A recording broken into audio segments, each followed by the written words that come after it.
paz de Jesus, Bíblia todo dia. Desafio de ler a Bíblia em um ano. Em nome do Pai, do Filho e do Espírito Santo. Amém. Oração inicial. Abre, Senhor, a minha mente para que eu compreenda, minha boca para que eu proclame e meu coração para que eu acolha. Amém. Nesse trecho do capítulo 5 de Reis, revela a grandeza do projeto do templo e o modo como Deus capacita Salomão com sabedoria para governar e planejar. A aliança com Irã mostra a importância das boas relações e do trabalho em unidade para cumprir uma missão divina. Salomão reconhece que a paz, o descanso e os recursos que possui vêm de Deus, e por isso se dispõe a usar tudo para a glória do Senhor. Isso nos convida a também olhar para os dons e momentos de nossa vida e perguntar: estou usando o que tenho para construir algo que glorifique a Deus? Vamos à leitura. 1 Reis, capítulo 5, dos versículos 15 ao 32. Quando Irã, rei de Tiro, soube que Salomão fora ungido rei em lugar de seu pai, enviou-lhe os seus servos, pois Irã foram sempre amigos de Davi. Salomão, de seu lado, mandou a Irã a seguinte mensagem: sabes que Davi, meu pai, não pôde edificar um templo em nome do Senhor, seu Deus, por causa das guerras que teve de sustentar, até o dia que o Senhor pôs os seus inimigos sob a planta de seus pés. Agora, porém, o Senhor deu-me paz de todos os lados. Não há mais inimigos nem calamidade. Por isso, penso em edificar um templo em nome do Senhor, meu Deus. O Senhor, com efeito, falara disso a Davi, meu pai, nesses termos: teu filho que farei sentar em teu lugar no trono, ele que edificará um templo para o meu nome. Dá ordem, pois, aos teus servos que me cortem cedros do Líbano. Meus operários trabalharão com os teus e pagarei a estes o salário que pedires. Pois sabes que não há ninguém entre nós que saiba cortar árvores como os sidônios. Irã, ouvindo a mensagem de Salomão, encheu-se de grande alegria e disse: bendito seja o Senhor, que deu a Davi um filho cheio de sabedoria, para governar esse grande povo. Em seguida mandou responder a Salomão: recebi tua mensagem, farei tudo o que desejas, acerca das madeiras de cedro e de cipreste. Meus servos as descerão do Líbano até o mar, e dali as farei conduzir em jangadas até o lugar que me designares. Ali as desatarão e tu as mandarás receber. De teu lado corresponderás aos meus desejos, fornecendo víveres à minha casa. Irã deu, pois, a Salomão tanta madeira de cedro e de cipreste quantas ele quis. E Salomão deu-lhe 20.000 coros de trigo para o sustento de sua casa, bem como 20 coros de óleo bruto. Isso fornecia Salomão a Irã cada ano. O Senhor tinha dado sabedoria a Salomão conforme prometera. Houve paz entre Irã e Salomão e fizeram aliança entre si. O rei Salomão escolheu 30.000 operários em todo Israel. Ele os mandava por seu turno ao Líbano, 10.000 cada mês. Passava assim um mês no Líbano e 2 meses em sua casa. Adoniro dirigia os trabalhos. Salomão tinha ainda 70.000 carregadores e 80.000 cortadores de pedras na montanha, sem contar 3.300 contramestres que precediam os vários trabalhos, os quais davam ordens ao povo e aos operários. O rei ordenou que extraísse grandes e belas pedras, que deviam ser talhadas para os alicerces do templo. Os operários de Salomão e os de Irã talharam as pedras, enquanto os gibeeus preparavam as madeiras e as pedras para a construção da casa. No capítulo 6 de Reis, nós vamos ver a construção do templo, que representa a casa de Deus entre os homens, cuidadosamente preparada, com os melhores materiais, trabalho ordenado e conforme os comandos divinos. Cada detalhe expressa reverência, beleza e consagração. Mais do que o ouro ou arquitetura, Deus pede a Salomão fidelidade. Se andares segundo meus preceitos, diz o versículo 12. Assim também conosco, Deus deseja habitar em nossos corações, que precisam ser bem preparados por meio da fé, obediência e arrependimento sincero. 1 Reis, capítulo 6. No ano 480, depois da saída dos filhos de Israel do Egito, Salomão, no 4º ano do seu reinado, no mês de Ziv, que é o 2º mês, empreendeu a construção do templo do Senhor. O templo que o rei Salomão edificou ao Senhor tinha 60 côvados de comprimento, 20 de largura e 30 de altura. O pórtico à entrada do templo tinha 20 côvados de comprimento, o que igualava a largura do templo, e 10 côvados de largura na frente do edifício. O rei fez no templo janelas com grades de madeira, construiu encostados às paredes do edifício, andares que rodeavam o templo e o santuário. Cercou assim o edifício de 4 laterais. O andar inferior tinha 5 côvados de largura, o do meio 6 e o terceiro 7, porque se tinham postos encostas nos muros exteriores no templo, para evitar que as vigas entrassem nas paredes do edifício. Na construção do templo, só se empregaram pedras lavradas na pedreira, de sorte que não se ouvia, durante os trabalhos da construção, barulho algum de martelo, de cinzel ou de qualquer outro instrumento de ferro. A entrada do andar inferior encontrava-se do lado direito do edifício. Subia-se por uma escada em espiral ao andar do meio e desde ao terceiro.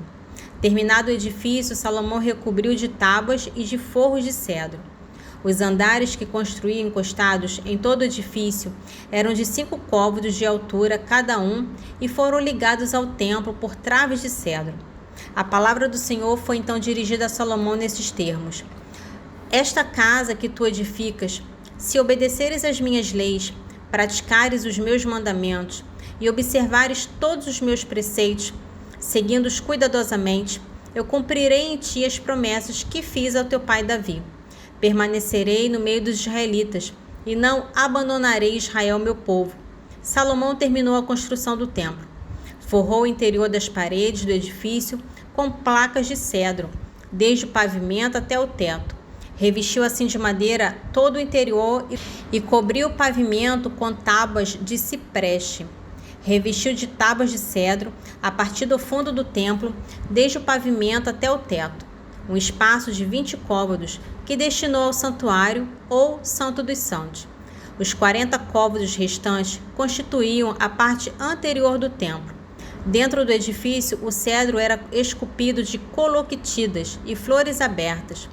Tudo era de cedro, de modo que não se podia ver pedra alguma. Salomão dispôs o santuário no interior do templo, bem ao fundo, para ali colocar a arca da aliança do Senhor. O santuário tinha por dentro 20 côvados de comprimento, 20 de largura e 20 de altura. Salomão revestiu de ouro fino e cobriu o altar de cedro. Revestiu de ouro fino o interior do edifício e fechou com cadeias de ouro a frente do santuário, que era também revestido de ouro. A casa ficou assim inteiramente coberta de ouro, como também toda a superfície do altar que estava diante do santuário. Fez no santuário 2 querubins de pau de oliveira, que tinham 10 côvados de altura.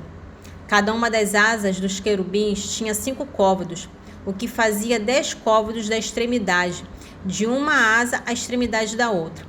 O segundo querubim tinha também 10 côvados. Os dois tinham a mesma forma e as mesmas dimensões. Um e o outro tinham 10 côvados de altura. Salomão os colocou no fundo do templo do santuário. Tinham as asas estendidas, de sorte que uma asa do primeiro tocava uma das paredes e uma asa do segundo tocava a outra parede, enquanto as outras 2 asas se encontravam no meio do santuário. Revestiu também de ouro os querubins. Mandou esculpir em relevo em todas as paredes da casa, ao redor no santuário como no templo, querubins, palmas e flores abertas.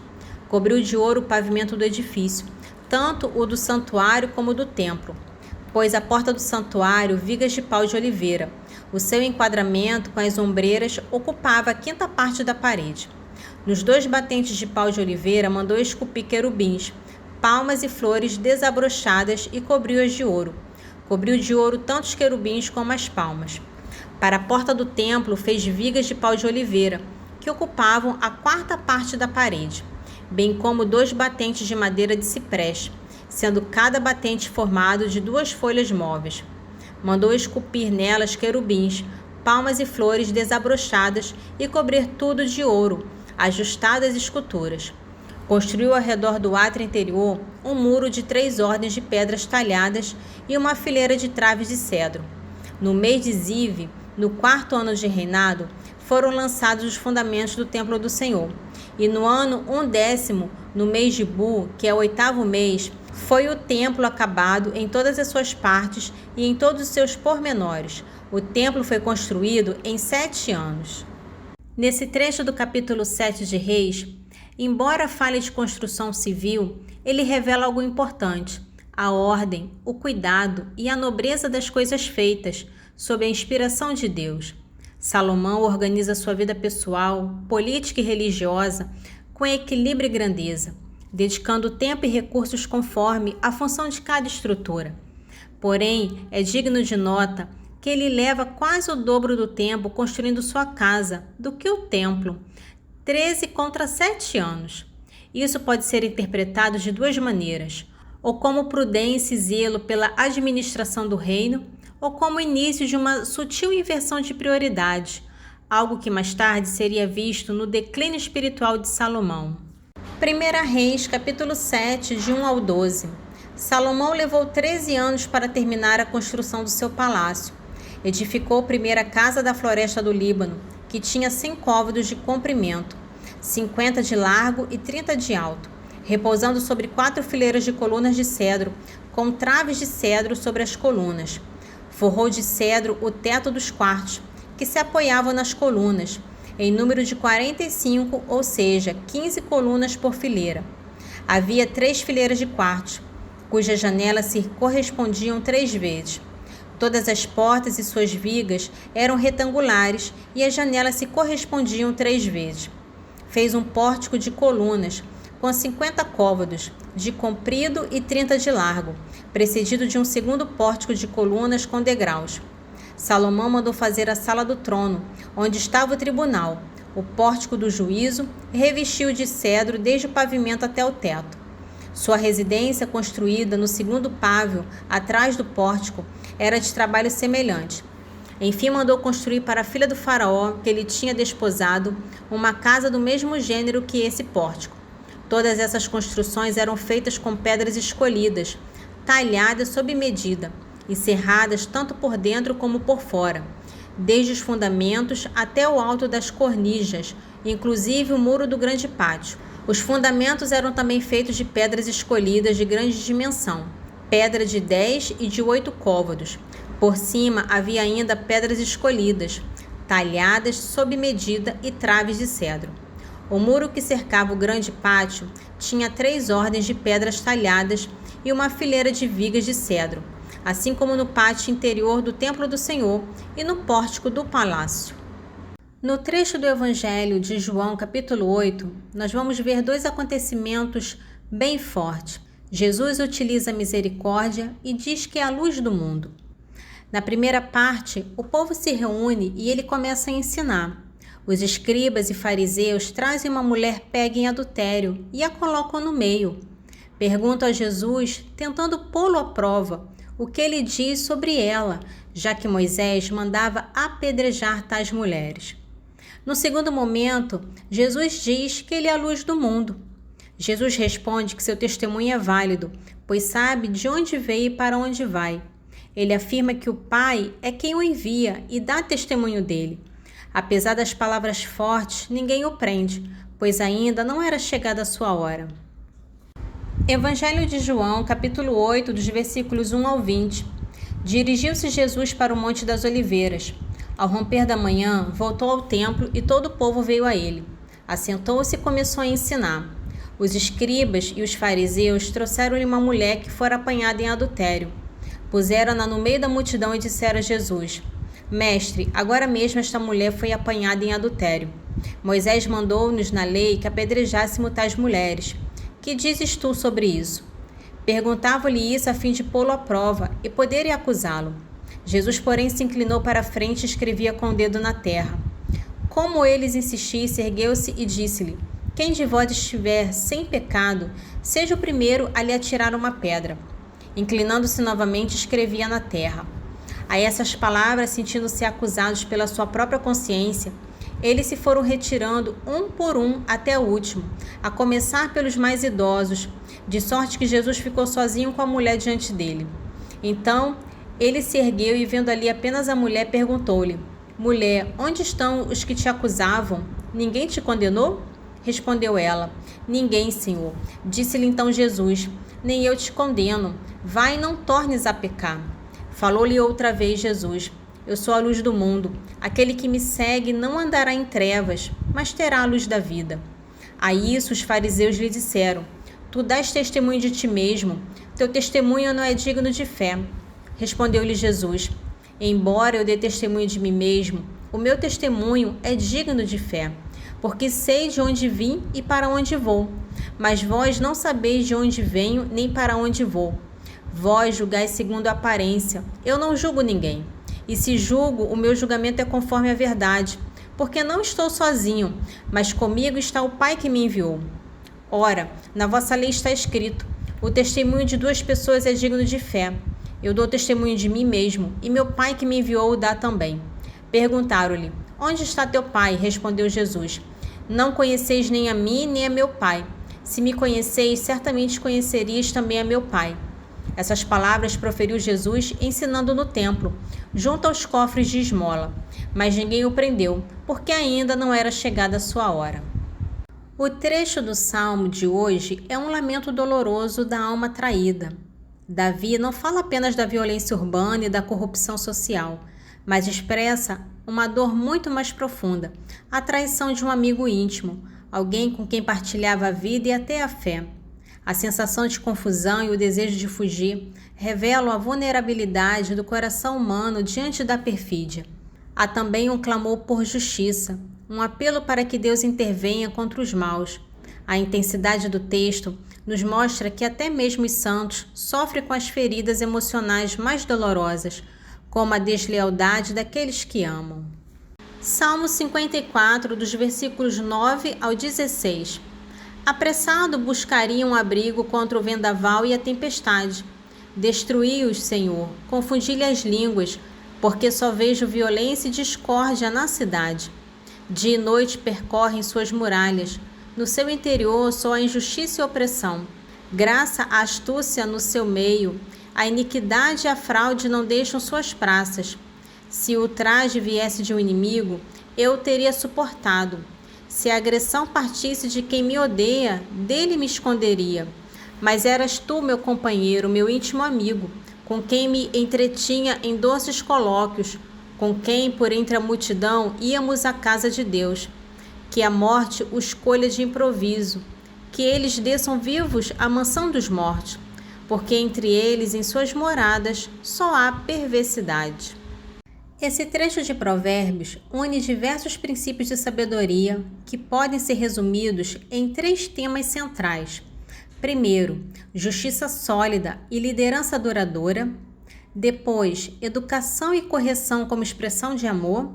E terceiro, cuidado com o excesso de palavras e mimos.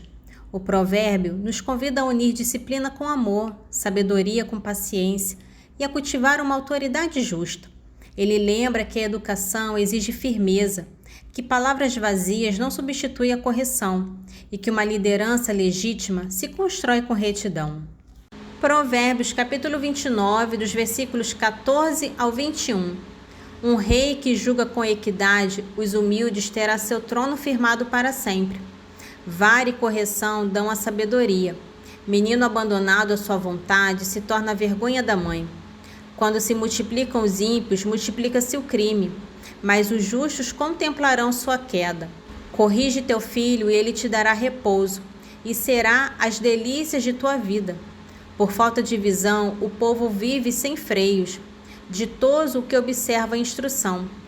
Não é com palavras que se corrige um escravo, porque ele compreende, mas não se atém a elas. Viste um homem precipitado no falar. Há mais esperança num tolo do que nele. Um escravo mimado desde sua juventude acaba por se tornar desobediente. Oração final. Senhor, te louvo e agradeço, porque deixastes tua palavra viva no meio de nós. Que as tuas palavras fiquem guardadas em meu coração e que eu seja testemunha viva do vosso Evangelho. Amém. Em nome do Pai, do Filho e do Espírito Santo. Amém.